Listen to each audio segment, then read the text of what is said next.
Good afternoon, everyone, and welcome. Welcome to NASCA's National Report Release. This is a webinar we're excited to host with our colleagues at Accenture, and we've got some wonderful state directors here with us to share their thought leadership this afternoon as well.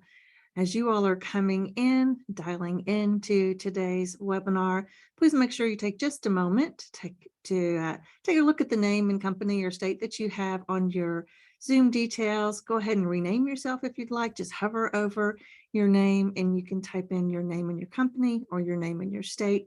Really helps us to see who's on, who's coming in today. And if you have a second, go ahead and drop in some information into the chat as to where you're dialing in from today. We would love to connect with you on social media. So if you want to drop any of your social information, go ahead and drop that there as well. Again, we're excited to have you here with us today as we are really proud to release this report, our signature research project with Accenture, and just really delve into how our chief administrators are working to expand the robust opportunities for customers and the citizens. Welcome again. I see folks still dialing in, but let's go ahead and get started with today's conversation. We're excited to bring this information to you. I am Pam Goins, Executive Director here at NASCA. If this is the first time that you've joined us, we do routine virtual and digital opportunities to expand the professional development of all of our members, our state chief administrators, senior leaders, and all staff up and down the chain in state government. So we're thrilled to have you for today's national webinar on CAO as Experience Leader, 4 opportunities to make an impact. So again, we're excited to have you. We do look forward to today's conversation. Before we get into our panelists, we would love to get your thoughts on a poll or two. It's a great way to see what's happening around the country, see what's happening in each of your individual states. So Tammy, would you be so kind to bring up our first poll question of the day? So in your individual state, would you say that your main challenge to providing access to digital service is a lack of or inefficient customer support services, legacy or outdated tools that are pretty challenging to use, or slow or unclear processes for your customer?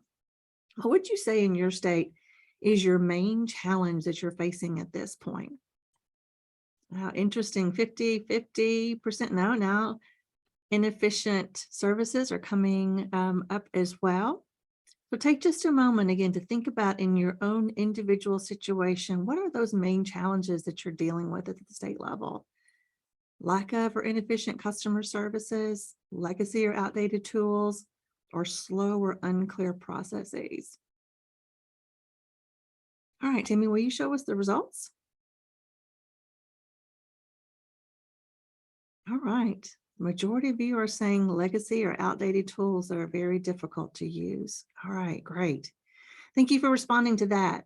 Let's look at our second poll question here. Question 2, do you feel the new world of work, where we've got remote and hybrid staff, has been a concern for your customer service delivery? 3 options here. Yes, it's had a pretty significant impact on the work that we're doing. Some, but our systems are trying to keep up and we're trying to keep pace with those who are still on the remote and hybrid situations. Or no, we're all good. We're seeing great success under today's conditions. What are you thinking about staff who are either remote or hybrid while trying to provide that exemplary customer service that each of our states are working towards? Pretty close here on some challenges, but others are saying, no, we're seeing great success. That is exciting. We'll give you just another moment or two to respond to that as you're thinking about, with the new world of work, how is this, if it is, impacting your customer service delivery in your states? Yes, some, or no? All right, Tammy, will you show us those results, please? Okay, so it looks like the higher percentage is saying some impact, but a great number of you all are still saying no. we're seeing great success, and that's exciting to hear. Well, we're going to delve into that today and really look at what our state chief administrators have said around their role in providing excellent customer service and really what that does look like, what the data is showing across the path. So I'm excited to bring a wonderful panel to you today to really share information, not only from our Accenture team who helped conduct this study, but also from states who are working in this area every single day. Again, we work with our corporate partners to bring thought leadership to all of NASCA members around particular emerging issues that are impacting your state. So today we have a wonderful group who will be sharing their thoughts with you. And that includes Joseph Lee, who's the Acting Secretary of the Department of General Services in the Commonwealth of Pennsylvania. Tara Smith, who is the Director of the Department of Enterprise Services in the state of Washington. Kelly Rogers, who is the Senior Manager for Strategy and Consulting at Accenture. Jamie Rogers, Public Service Strategy and Consulting at Accenture, and also Jenny Brody, who's our Global Public Service Research Lead with Accenture. We have worked so hard and so well with the team at Accenture to query our state members, and we're very excited and proud to share the results with you today. So let me turn this over to Jenny Brody. He'll take us through a little walk through the data. So Jenny, we'll share it with you. All right, let me share my screen here. All right, so we have shared some of this data with you guys, but we're excited to be talking about this topic again because we think it's really important. So to start with, let me just see if there we go. So a couple of things to keep in mind as we think about the experience of those that interact with government.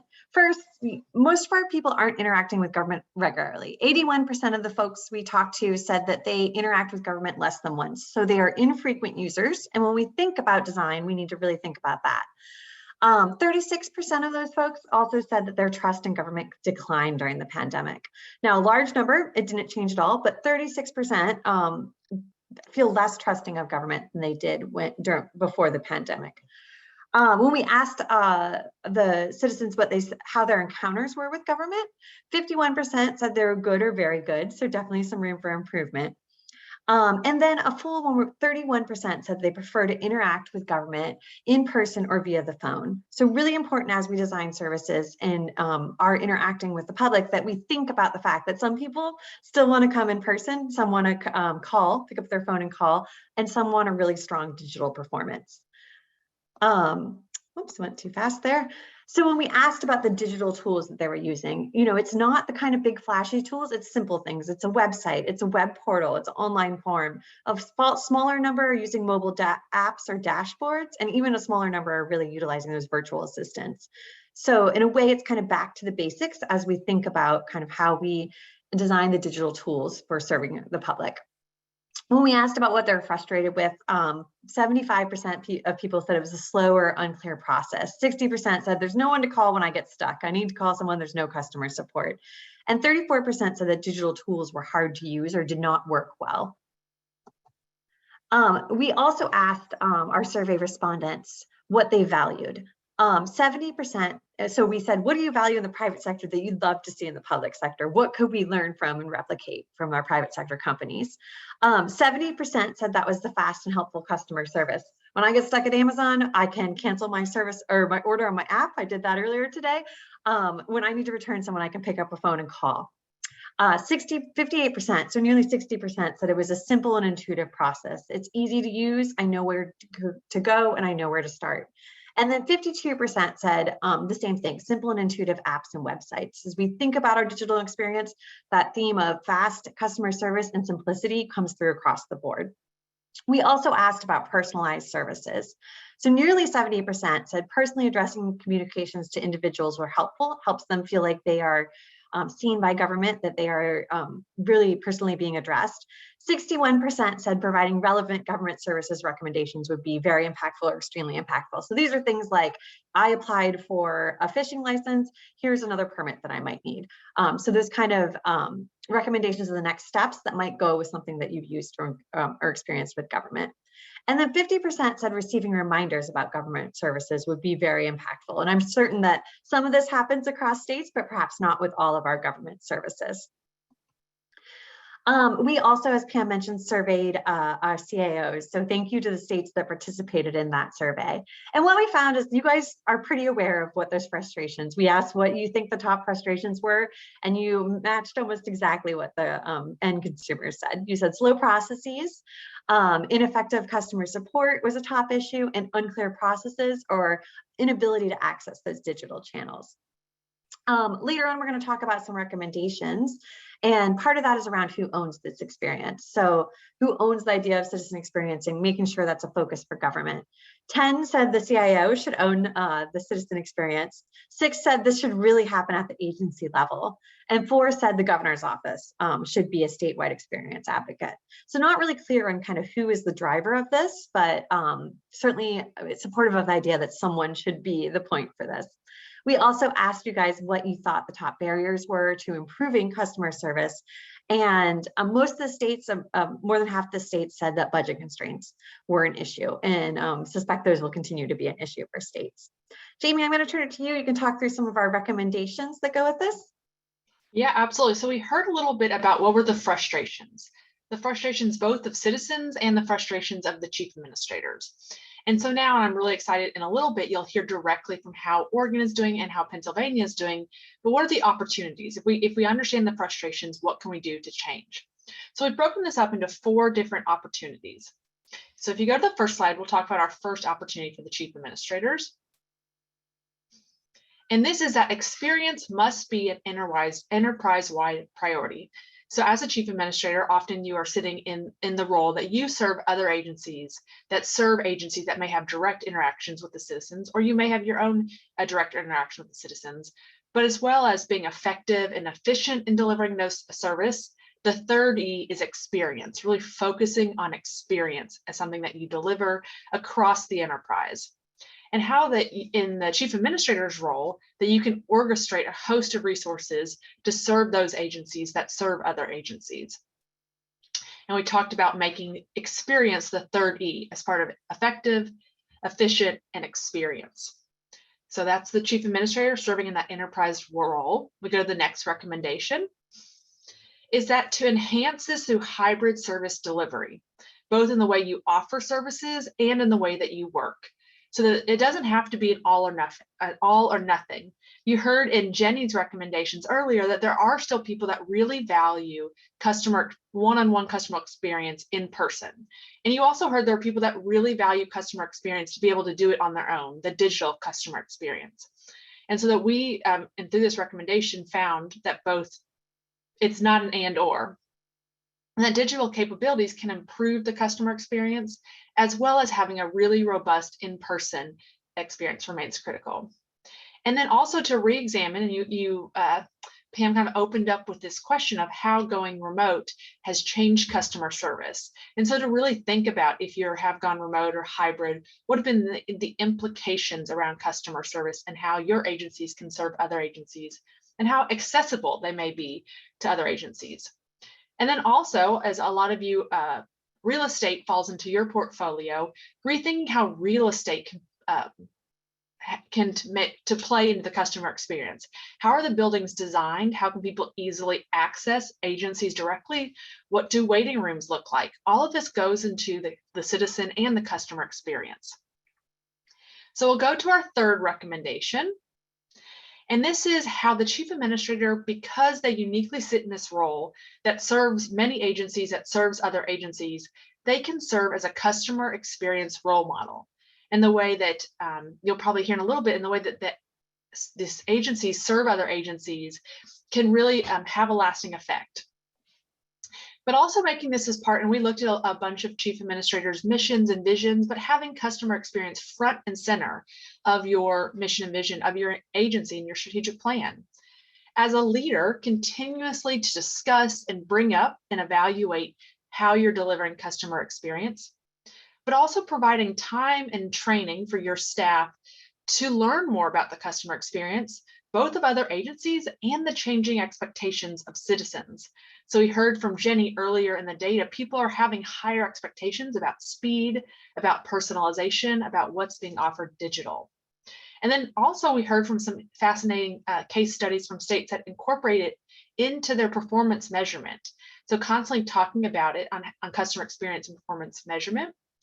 And then really incorporating employee engagement. So there's lots of research that says an engaged employee will be more likely to have better customer experience. And so by increasing that employee engagement, you also pass on great customer experience. So then we get to our fourth and final recommendation, and that is how the chief administrator is also uniquely positioned to take things off the plate of other agencies, how they can uniquely deploy resources so those agencies can focus on their core mission. And so they can really focus on having a service that can impact the citizen. And also in this challenging environment, a lot of your agencies are dealing with their own challenges, from staffing shortages, outdated technology. And the last thing that these agencies want to spend time on is complex administrative work that we often do sitting in the chief administrator or the administration office. But also you really want to understand what are the pain points of those agencies that you serve. And so investing in upfront insights and continuously understanding their business model will help your agencies better be able to serve those agencies. And we've included a lot of low-tech opportunities that may be a listening or empathizing sessions with those agencies to understand how they deliver services and how your agencies, through either procurement or facilities or fleet, play a part in how they deliver those services. Undertaking deeper agencies to understand their business, as well as implementing a formal approach to collecting feedback. When we were talking to several states, some of you regularly have sync-ins or quarterly reports that you talk about how your agencies are delivering customer experience to the other agencies. So that wraps up both what we heard from chief administrators and what we heard from citizens, from Jenny. Now what are we going to do about it? Well, now we're going to get to applied. How is this actually happening in states? And so with that, I'm going to hand it over to Kelly. Thank you so much, Jenny and Jamie. And it's such a pleasure to be with all of you again. It was great to see many of you in Scottsdale and before that in Annapolis. Again, my name is Kelly Rogers. I help, along with Jenny and Jamie, lead our relationship at Accenture with NASCA. And we're very pleased to have this opportunity to talk about the findings of our recent research with this community. I'm joined by Tara and Joe, representing the state of Washington and the state of Pennsylvania, respectively. Tara, I don't know if I divulged this in the prep, but Pennsylvania is my home state, so I have a little bit of a bias towards asking questions about Pennsylvania, but I'll do my best as we go through to keep things fair and balanced. So maybe before we kick it off with some kind of general questions and then questions specific to each of the opportunities and recommendations that Jamie and Jenny discussed, I'll just share a quick anecdote about my experience in government before I came to Accenture, and then we'll turn it over to the two of you. One of my favorite findings of this analysis is that there's this theme that when you role model good experience or kind of customer centricity, you're better off. And I had the opportunity to serve in state government for 5 years in a leadership capacity under General Treasurer Magaziner in Rhode Island. And one of the things we did in our administration was take the state's unclaimed property program, which we typically had just been a program where citizens would apply for money that was due to them and that was lost over time, and then receive the check after they applied for the funding. Treasurer Magaziner decided he wanted to flip the script, and he wanted states to proactively push out money to citizens by using data match capabilities who were owed their money, right? So what ended up happening is thousands of citizens across the state didn't even know they were getting a check, and then they opened the mail and they were greeted by a nice kind of check representing property that was theirs rightfully that they lost track of. So for me, that example really stands out as a small way to use the capability of data, technology, process improvement to make a big difference in the lives of the people we serve.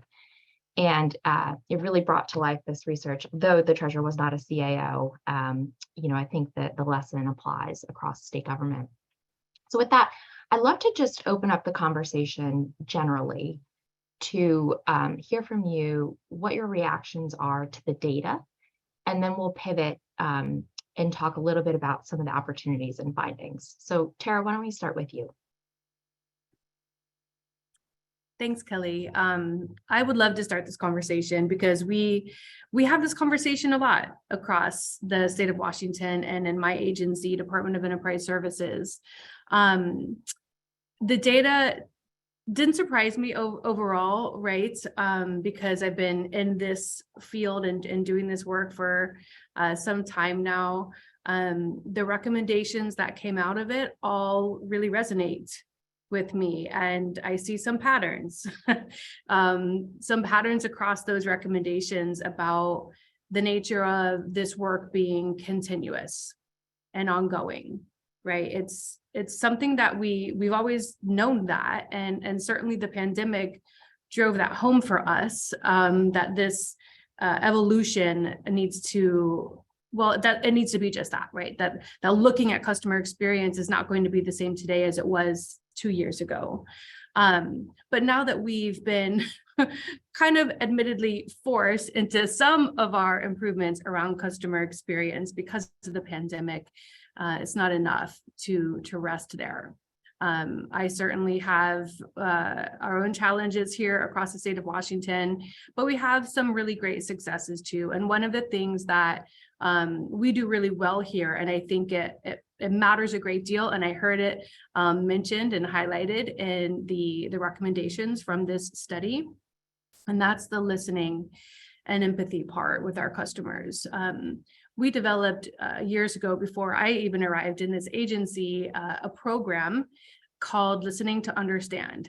And that is something now that has become ingrained in the culture of our agency. When new employees come on board, if they have any role whatsoever in touching a customer throughout their workday, they'll be going through a training program that our own trainers in-house and DES provide called Listening to Understand.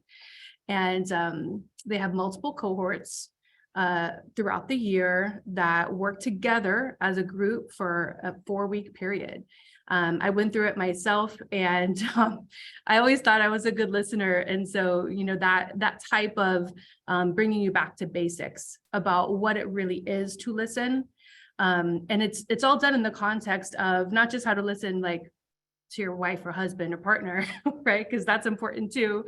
And the same principles apply, but it's all done in the context of listening really well and meaningfully to our customers. So those everyday conversations that happen through the course of every employee's day, those customer conversations are more effective, but also importantly, and what was mentioned in the recommendations from this study, it's important that you have good listening skills when you're trying to understand the business that your customers are running, because they're all very different, and how we can adjust to meet their business needs is really well accomplished through Listening to Understand. Great observations, and I'm really looking forward to learning more about this program throughout the course of the conversation. Joe, do you want to share any general reactions you had to the data? Yeah, absolutely. Well, first of all, it's fantastic to be here. I'm a newish, actually pretty new member of NASCA. So the fact that y'all are already folding me into these conversations, I'm just thrilled. And it's good to be here with you as well, Tara. You know, from my perspective, I've heard the term back to the basics, I think twice now. So I think Tara, you had said it, and I believe Jenny had said it, and that's really crucially important. And I think when you think about the role of the Chief Administrative Officer, you know, your folks, your teams are just pressed to just get things done, and they don't necessarily always take strategic pauses to think about some of the things that I think this report alluded to, which is around awareness, right? Awareness of services, which is around how do you build trust, which is around what Tara spoke about, empathy. How do you build that empathy and those listening skills that are so crucial to make sure that we meet the needs of our customers, and around accessibility and equity and things of that nature. So, and if you'll kind of indulge me, I'll speak a little bit on all of those themes. Around awareness, you know, I have to say that going back to, you know, my team, I love my team. They're great at what they do. And their imperative is just time, right? So I have this task in front of me, this customer agency needs it. Let me just get it to them as quickly as I can. And I think, when we are in these leadership positions, we do have the ability to just think about thoughtfully, how do we thoughtfully bring visibility into all of our services? DGS in Pennsylvania, we have over 100 different service lines. And when you think about what those service lines do and what customers that they touch, and the different types of experiences that customers, the same customer might have, depending on which service line that they're accessing, that's something that I think needs to be talked about. And especially with regard to the awareness portion, it's around hierarchy of content. It's around the customer journey. As a former customer of DGS, a lot of times I knew about DGS services based on what John from down the hall knew. He had a contact in DGS, and listen, if you email this person and you cite this policy, you're going to get exactly what you know or what you want, and there's no other great way to do it. But trust me, this process is going to work, right? So like there are these one-off types of experiences that I think challenge agencies because they rely on the people that they know within the agency. And they're so pressed for time that they don't really think about the menu of options that may be available. So I think that's something to keep in mind. As far as the trust, a lot of who we serve are customer agencies. And so we don't have a great deal of public facing opportunities. And I think because of that, our customer agencies sometimes don't think we're necessarily on their side. And they certainly oftentimes tell us and I can say this as a former customer of DGS, they can't empathize with our situation. And a familiar narrative might be, we deal with the public day in, day out. The public yells at us, they're angry, whatever the situation may be. And look at DGS, they're so removed from this process, they have no idea what we are going through. And it's my firm belief, I think, Tara, you alluded to some of this, deploying staff to be in proximity to customers, whether it's for a day or a couple of hours, send them to a call center. Tell your staff to go out to a prison that you might be working with the Department of Corrections on a renovation project. If your staff don't know what it's like to be in a prison, to know the built environment and the interaction that they may have with the inmates, then they honestly are probably not truly meeting the customers where they are. Another example that I'll mention is we oversee the Capitol Complex, 12 buildings in Harrisburg, Pennsylvania. A question was brought to me by a colleague. You have all of this great construction going on, and I think that's fantastic, but I have a friend who's in a wheelchair, and that friend has told me that it is impossible to navigate the Capitol Complex. And so, I went outside as soon as I got that message, and I was like, let me try to get from A to B to C, and let me try to see if I can navigate that. And I was very disappointed and quite frankly alarmed to find out that that was not possible. And I had to take shortcuts that I could only do because of my ability. And so I think that's really important as well in terms of engendering that trust. Empathy was spoken about a couple of times already, and I'll give you kind of a good example of this that just recently came about. I asked my team to create a lot of other secretaries have been calling me about this one particular issue, and it's a meaty policy issue. And I said, you know what, I've gotten enough demand here. Can you please unpack this for me, put it in an infographic, make it visual so that I can have something off the shelf that I can share with my customer agencies. And what was returned to me was dense government speak, highly technical, and it was something that it took me 5 times of reading it just to understand what was actually happening. And in those moments, you realize that oftentimes when customer agencies are coming to you, they're coming from a place of frustration, perhaps, of concern, of questioning, right? And so even like the first line sentence should be empathetic in the sense that, we aim to provide a seamless experience for you, but we know that sometimes we get it wrong.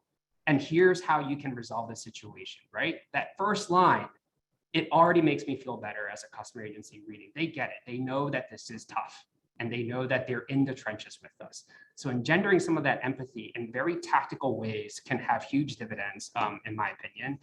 And then I already talked about the accessibility and equity piece.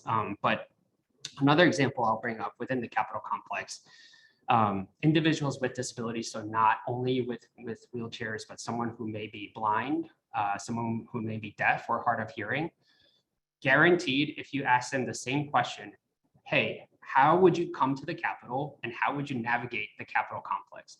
You're going to get 100 different responses. And so that's really important for us, because our imperative and what we try to do is just get things done, but we don't always get things done strategically, thoughtfully, intentionally. And I think these are all of the themes that were brought up in this report that Accenture produced. So hope that helps. Yeah, thank you both so much.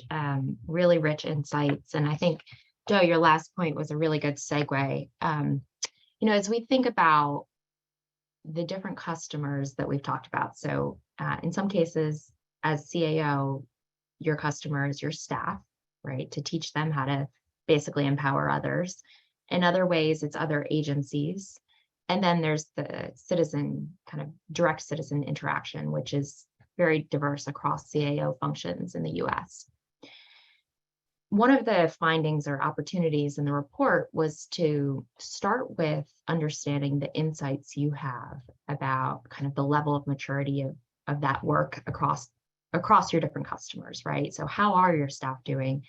How is your agency as a whole doing in treating others, whether the treatment is to other agencies or citizens? And so I'm curious how you think about assessing your benchmark or your baseline for improvement. And Tara, let's start with you. Honestly, that's still a work in progress. Measuring, quantifiably measuring and setting goals for ourselves across the enterprise and more systemically is still something that we're challenged by. We do it really well in small spaces where programs have gotten really good at working directly with their either internal state agency customers or even their public facing customers. And I see it reflected when I walk around the agency and I'm talking with folks who are in fleet management, and their job is to have everything that their customers need ready to roll, both in a planning way and in an immediate way at any given moment. And they know their customers, they know their needs, they know their business lines, their relationship is there, and they're measuring on a regular basis what that satisfaction looks like. So of course, you're going to have higher satisfaction results when you've had that long-term relationship. And those people in those roles, my employees, are really proud of that. And that's just a wonderful thing to see. But in my role, I realize we need to take that up to the next level and create a more systemic approach to that across this agency, because we have a really wide impact on state services, on the public receiving those state services. When I saw this question, I thought of an important factor that Joe might be able to relate to here that we don't talk about much. And I honestly didn't see this in the report. And but as a leader of an agency like this, a central support services agency that serves other state agencies across an enterprise, right? So my employees are providing services that make other agencies more efficient in their work so that they can focus on their core business, and we're supporting them in these certain service lines. Contracts is an example, of course. Training and development is an example. Sometimes we forget that we ourselves, as an agency, the Department of Enterprise Services, we need training and development also. We need contracts and procurement policy and training also. So sometimes we are our own worst customers and service providers, because I think there's a phrase that captures that called the peddler's son has no shoes, right? When your job is to do that thing, you focus so much on doing that thing across the external environment that you don't prioritize your customer service in your own agency. So that's something that I'm always aware of and trying to bring into the fold of how we look at customer experience in a broader way. I hope that answers your question. Go ahead, Joe. Yeah, Tara, that last portion resonates with me deeply as a former customer. When it comes to procurement, for example, I thought surely within DGS they have figured out procurement. And coming in here, I was like, oh man, y'all are facing some of the same issues that we did as a customer agency. And so very much resonates with me deeply. I will say that and I think Washington may have more maturity in this space, but we are in the nascent stages of developing a customer service survey. And those are kind of in two respects, I think more of a cyclical nature of that survey and what that looks like, and then the point in time. So as you're delivering that service, what does that customer service look like? And how are you rated based on that? I think there is a culture aspect of this that I am trying to shift in my capacity, but it is slow work. And getting folks to think about these things in this way it's an uphill battle, but I think it's really important for us to all do. I think because of our function, one of the great advantages that we do have, and I think Tara, you alluded to this, is for those customer agencies that you already have trust built up, they are great fodder for experiments, for pilots. I think they're great fodder to incorporate some design thinking. So if you're iterating on something and you just want to test it and just get what is minimally viable, and that's not necessarily public facing, so everyday Pennsylvanians won't necessarily see it, like your customer agencies are the best people to do that for you. And that's an advantage that I think folks in this space have and should absolutely leverage, because you're not necessarily going to get that if you are a public facing agency dealing every day with the public in different types of respects, whether digitally or in person or what have you. So yeah, and then I'll go back to my earlier point about being removed from that citizen or public experiences. You can kind of take care of that or kind of address that in two ways. First is what I talked about earlier, which is sending your teams and deploying them to where that service is actually happening. So if you have a real estate team, send them to that space where they just secured leasing opportunities for an agency and see how it's working out. So that's really valuable time, but that's time well spent. And then also inviting customers to your operations. So I know that's scary for a lot of folks to kind of show your customers a look inside the hood, so to speak. But I think that's really important, because I think that gives some transparency into some of the challenges that you may be facing and some of the constraints. And then your customers may be able to give you some of the best feedback around some of that. And I think going back to some of the earlier points that the report highlights, is engendering some of that trust and empathy between parties, I think is super important. So. Joe, I just want to say how much I love your suggestion to leverage those customers who already have a great relationship with for some experimenting, some piloting. That's great advice that I will take.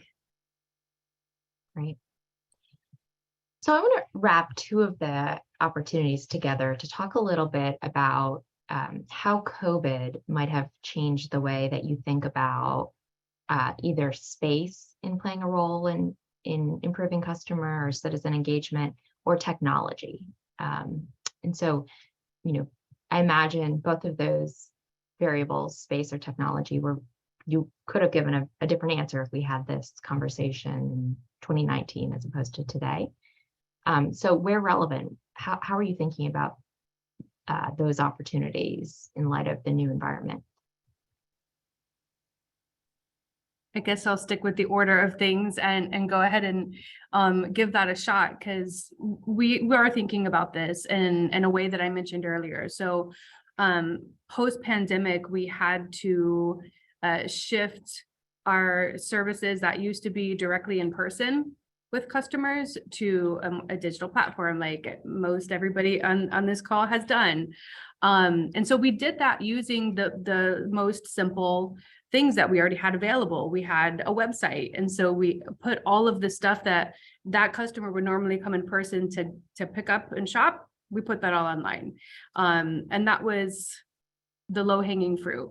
Now we're at the point where we're looking at even that website and thinking, gosh, that really could be more user-friendly. We need to address navigability for not just that customer base who's coming in person, but even on the contracting side, where you have, like, I have employees working full-time remotely doing solicitations for contracts for state customers. And those same employees are also showing up in person to support the vendor community who's coming out to learn how to access that contract. So, one employee is doing both remote work in one aspect of that project and in-person work in a different aspect of that project. And that's pretty common across the board. So how do we make sure that both our in-person and remote or virtual service is equal, that we're doing that equally well? And frankly, it was easier when we had one or the other, when it was in person or virtual. Now that we're moving into more of a hybrid space, that's more challenging for me. I see it, we do a lot of outreach to the vendor community, and those meetings are virtual because, they're hybrid, because you want to be able to offer, of course, that in-person experience.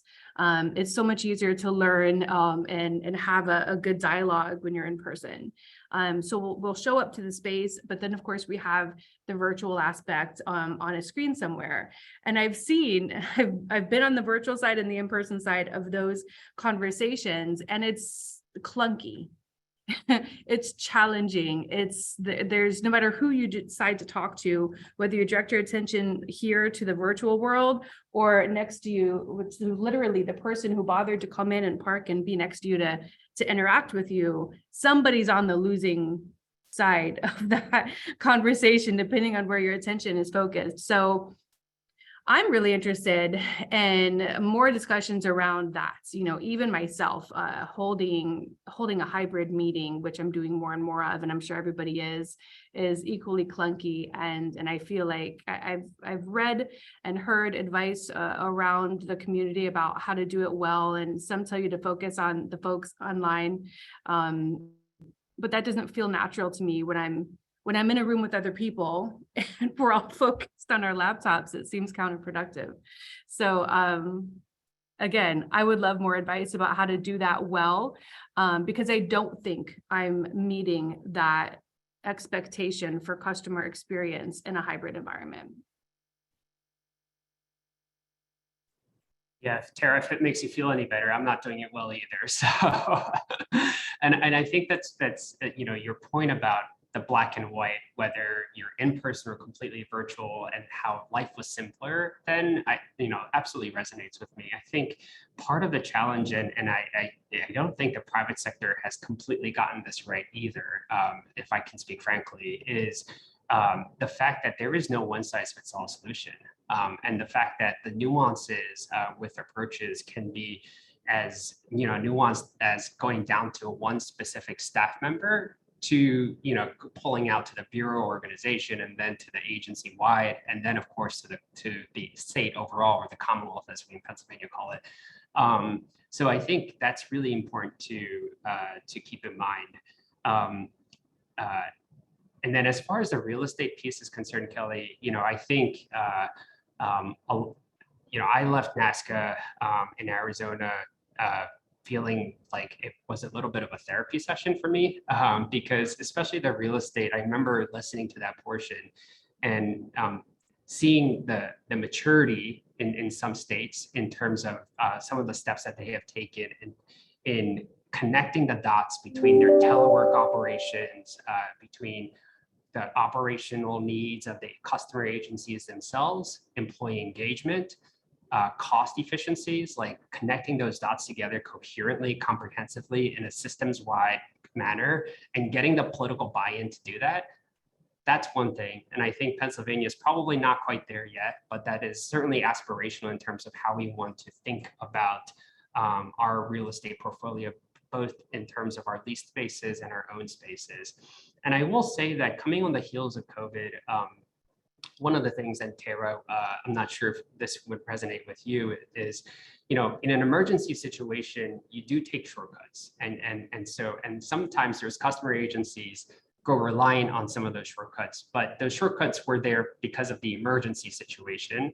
And now it's time to, claw that back a little bit and go back to what is a normal operating procedure or standard operating procedure, but also not go back completely, because some of those lessons from COVID, you want to incorporate and codify within your processes and procedures, and not have those missed opportunities, because God forbid there's another pandemic or another situation that we have to deal with. At least you're somewhat ready and more resilient to kind of addressing some of those things. And so I think getting some of our customers to understand that we're not in COVID anymore, that there are processes in place that you have to follow, has been some of the challenges that we've had here in the Commonwealth. Yeah. Joe, one of the reactions of your peers after leaving Scottsdale was, I feel like I'm not alone, right? After hearing the conversations. So to your point about it being therapeutic, I think that resonated with others as well. Yeah, it definitely resonates with me. This is what I love about NASCA. Yes. So I want to go back to something that, Joe, you mentioned at the very outset of this conversation, which ties into the fourth opportunity and recommendation that I want us to cover, and then we'll do some general wrap up before we open it up to questions. You mentioned that an imperative for your team is their time, and kind of making customer service a priority is really a matter of balancing many priorities. And we heard from some states as we were producing this report that they were actually able to find a way to integrate kind of customer service into the performance framework that they use for public sector employees. Now, I live in New England, so I know that in many places, that's very challenging from a negotiating standpoint. But I'm curious, either Tara or Joe, if either of you have found ways to think about how to incentivize your employees to, whether it's through training, like you mentioned, Tara, or through pay structures or other opportunities, to think about customer service a little bit differently.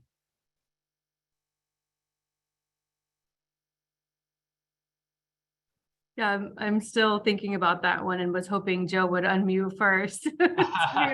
Yeah, it's only fair that I take the first crack at this. That's a challenge. We kind of trade off. Yeah. It is a challenge, Kelly. How we do this is so important, right? So you don't want to create a culture where you want to tap into the potential of folks and the opportunity, right? That customer service and customer engagement can present for your staff. It's a slippery slope in terms of doing that, and then also kind of having folks feel like they're being penalized, or this is somewhat more punitive in terms of performance management. I will say that I think at the agency level, I think it behooves any agency leader to think about these things strategically. So these, customer service frameworks and metrics should absolutely be folded into the strategic plan. How that transcends down from the executive office agency level to the frontline employees is an entirely different question. I think in the Commonwealth, thinking about like culture is really important. So like shifting the culture and then thinking and then providing those light bulb moments for staff, especially frontline staff, where, hey, you've been making it work for them, right? So like you've been working with this really difficult customer for a really long time, and that when they call you, it's not a good sign, right? But unpacking why that might be, or thinking about tactical lessons or tactical ways in which you might be able to nudge or kind of chart a different course for that interaction might be really important. But that does involve a lot of interrogation of what that interaction looks like. And that's not something that we necessarily in the public service have a lot of luxury to like think strategically and thoughtfully about these things. And so, yeah, I'll leave it at that. I'm not sure if I gave you a No, that was great. That was great. Perhaps Tara will help fill in the gaps for me. Yeah, I have a similar line of thought around the importance of building the culture, right? It's harder. You started the question with performance expectations and incentivizing from that perspective, but based on what I've seen across my agency with that pride that employees have at that level, that they have such a strong relationship with their customers. What I think about is, because I don't have the luxury of financial bonuses and that sort of thing. So what I think about is more the squishy stuff that's harder, honestly, to achieve. And how do I replicate that sense of pride that employee has across this agency, and responding to the difficult customer and getting something out of it, right? We're solving their problems, responding to those great customers, and just having that sense of pride that is not easily duplicated, or it's hard to write that in a manual. So that's why it falls to leadership and culture shift and recognition for work well done, and work well done in really challenging environments. So it's a long process to get there. It's slow work. I think I heard you say earlier, Joe, it's slow work. But I think that's the trick. Yeah, absolutely. And you also have to remember, and sometimes I forget this, is the folks who are drawn to public service, like the value proposition of public service, that you have purpose. The purpose is there. And I think there are studies, I may be wrong, I think there are studies to bear that with high customer service engagement, right, that there is some correlation there with that and then employee engagement. And I think kind of connecting those dots between the purpose of why you're here to serve, and then the customer, are you serving well? Are you providing good customer service in that respect? And then perhaps tying that back to the employee engagement and seeing how those, because we do track how our employees are faring on a biannual or semi-annual, I guess twice a year basis, will be something I think that I would be interested and keen on kind of learning about myself.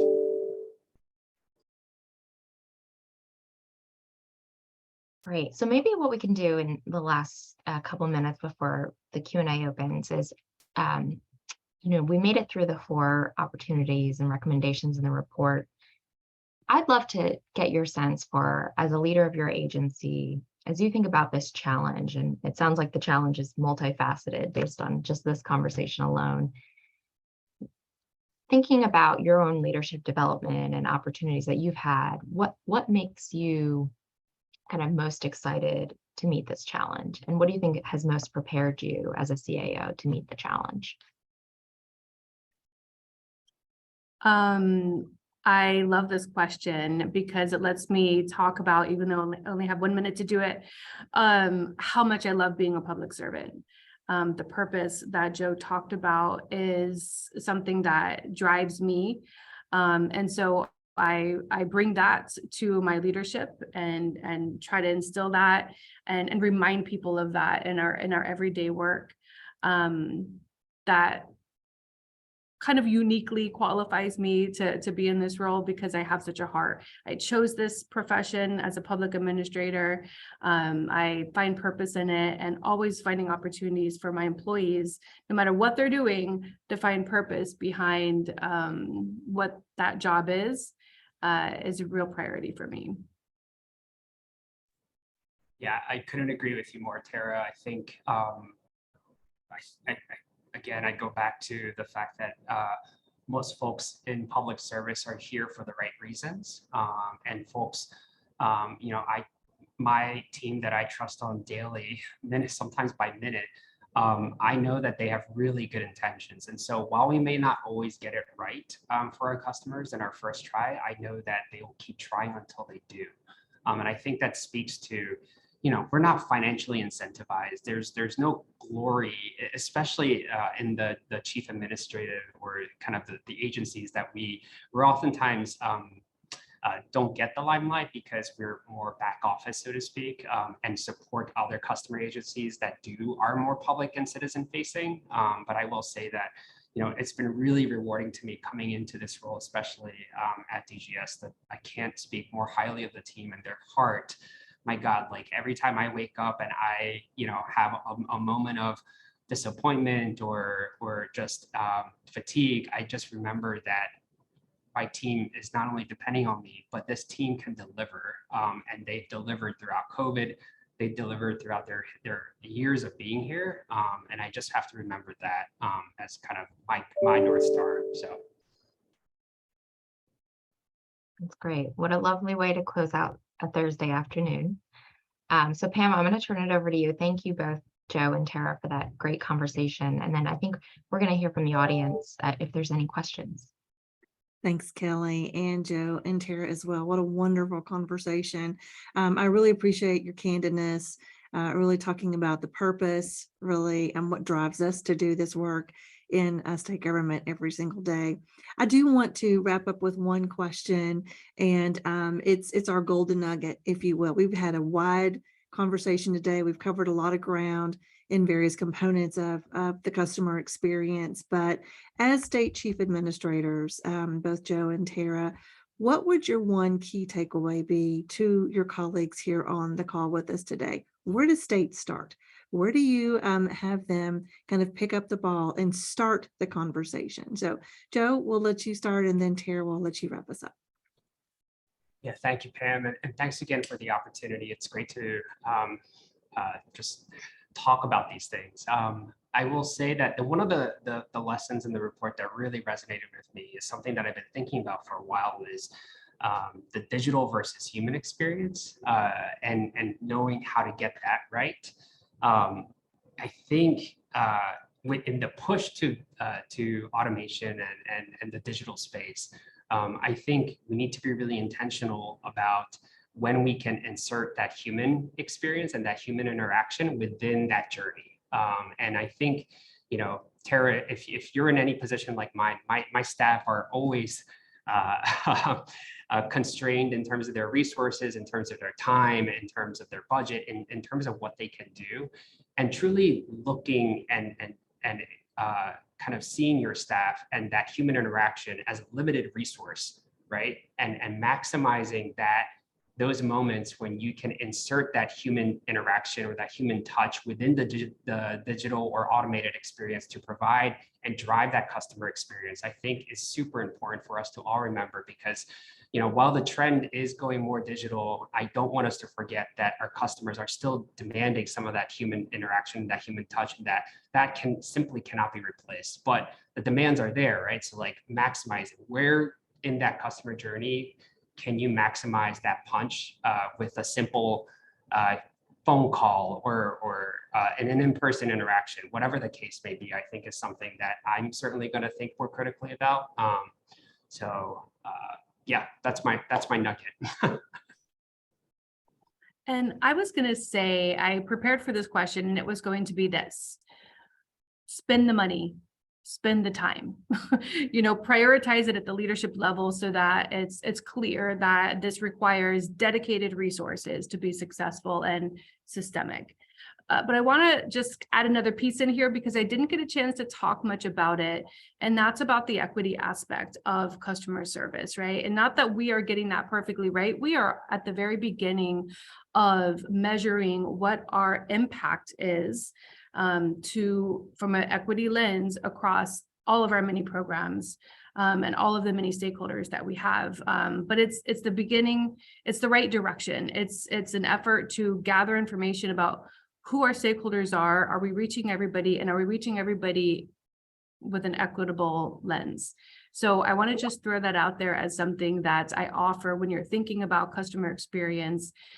Think about the equitable opportunities for customer experience as well. Fantastic. Thank you so much to both of you. What a great way to end our conversation today. Thank you also to the Accenture team. So to Joe, Tara, Kelly, Jamie, and Jenny, thanks so much for being with us today for this national webinar. We're excited to release this report. If you haven't had an opportunity to check it out, please go to NASCA.org, pull up our Knowledge Center. You'll find the report and all of the other components there that you can download, and please share that amongst your teams as well. It's a wonderful resource, a great set of recommendations. So we appreciate all of you all being with us today to unpack that. Our next national webinar with NASCA will be on October the 19th at 3 p.m. Eastern Time, where we're going to be looking at emergency preparedness and especially looking at the role of communication and collaboration among chief administrators and chief procurement officials as well. So we hope to see you on October 19th. If you're a state member, check out your email for the state member exclusive happening November 1st through the 3rd in Nashville, Tennessee. And we're excited to showcase the great work that's happening across the country, as well as take a peek at what's happening there in Tennessee with a wonderful experiential learning tour. So again, on behalf of all of our teams here at NASCA, thank you for joining us for this national webinar, and we will see you all next time. Thank you. Thanks, everyone. Thank you.